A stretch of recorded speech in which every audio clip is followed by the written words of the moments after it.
3 दिसंबर 1971 की शाम दिल्ली में सर्दियों की ठंडी हवा चल रही थी। लोग अपने रोजमर्रा के कामों में व्यस्त थे। बाजारों में भीड़ थी। रेडियो पर फिल्मी गाने बज रहे थे और किसी को अंदाजा भी नहीं था कि अगले कुछ घंटों में भारत के इतिहास का सबसे बड़ा युद्ध शुरू होने वाला है। लेकिन उसी समय भारत के प्रधानमंत्री निवास में एक असामान्य हलचल थी। रात के करीब 5:40 पर अचानक एक खबर आई जिसने पूरे देश को हिला दिया। पाकिस्तान ने भारत के कई एयरबेस पर अचानक हमला कर दिया था। अमृतसर, पठानकोट, अवंतीपुर, जोधपुर, आगरा, एक के बाद एक भारतीय एयरबेस पर बम गिरने लगे। ये हमला अचानक था और पाकिस्तान को उम्मीद थी कि इस एक झटके में भारत की वायुसेना पंगु हो जाएगी। लेकिन पाकिस्तान को नहीं पता था कि भारत पिछले कई महीनों से एक गुप्त ऑपरेशन पर काम कर रहा था। एक ऐसा ऑपरेशन जिसके बारे में उस समय भारत की संसद तक को नहीं पता था। एक ऐसा ऑपरेशन जिसने 1971 के युद्ध का पूरा नक्शा बदल दिया। और इस ऑपरेशन का नाम था मुक्ति वाहिनी का गुप्त नेटवर्क, रॉ का सबसे बड़ा मिशन। लेकिन इस कहानी की शुरुआत 1971 से नहीं होती। इसकी शुरुआत होती है 1970 की एक राजनीतिक घटना से, जिसने पूरे दक्षिण एशिया को युद्ध की ओर धकेल दिया।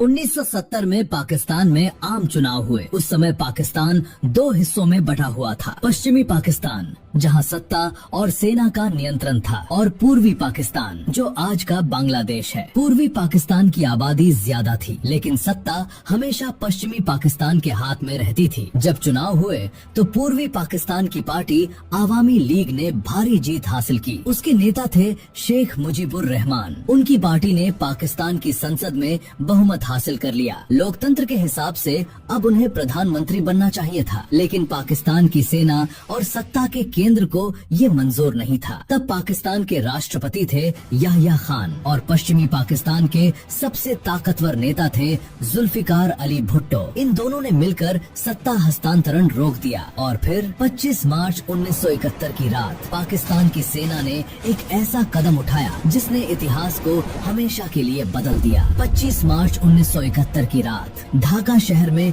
अचानक गोलियों की आवाज गूंजने लगी। पाकिस्तानी सेना ने एक गुप्त सैन्य अभियान शुरू किया। इस अभियान का नाम था ऑपरेशन सर्चलाइट। इस ऑपरेशन का उद्देश्य था पूर्वी पाकिस्तान में उठ रहे स्वतंत्रता आंदोलन को कुचल देना। लेकिन जो हुआ वो सिर्फ एक सैन्य कार्रवाई नहीं थी, ये एक भयानक नरसंहार था। पाकिस्तानी सेना ने विश्वविद्यालयों, गांवों और शहरों में हमला शुरू कर दिया। हजारों लोगों को मार दिया गया। ढाका विश्वविद्यालय में छात्रों और प्रोफेसरों को लाइन में खड़ा करके गोली मार दी गई। पूरे गाँव जला दिए गए और लाखों लोग जान बचाने के लिए भागने लगे। कुछ ही महीनों में लगभग 1 करोड़ शरणार्थी भारत की सीमा में आ गए। भारत के सीमावर्ती राज्यों पश्चिम बंगाल, त्रिपुरा और असम पर अचानक बहुत बड़ा बोझ आ गया। अब ये सिर्फ पाकिस्तान की आंतरिक समस्या नहीं रह गई थी, ये भारत के लिए मानवीय और राष्ट्रीय सुरक्षा का संकट बन चुका था। लेकिन भारत सीधे युद्ध में कूदना नहीं चाहता था, क्योंकि उस समय अंतर्राष्ट्रीय राजनीति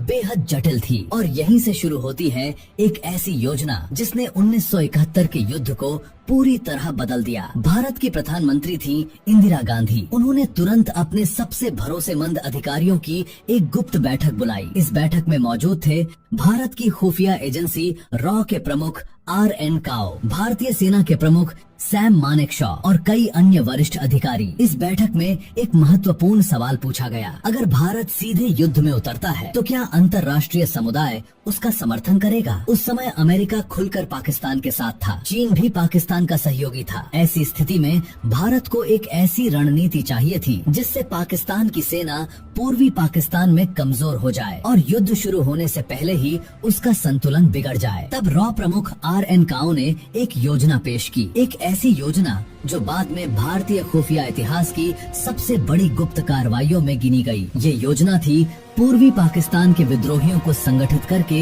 एक गुरिल्ला सेना बनाना। यही गुरिल्ला सेना आगे चलकर बनी मुक्ति वाहिनी। 1971 के मध्य तक भारत की सीमा के पास कई गुप्त ट्रेनिंग कैंप बनाए गए। यहाँ हजारों बांग्लादेशी युवाओं को सैन्य प्रशिक्षण दिया जाने लगा। रॉ और भारतीय सेना के अधिकारी उन्हें सिखा रहे थे गुरिल्ला युद्ध कैसे लड़ा जाता है, पुलों को कैसे उड़ाया जाता है, दुश्मन की सप्लाई लाइन कैसे काटी जाती है और दुश्मन की सेना में डर कैसे पैदा किया जाता है। धीरे धीरे मुक्ति वाहिनी का नेटवर्क पूरे पूर्वी पाकिस्तान में फैल गया।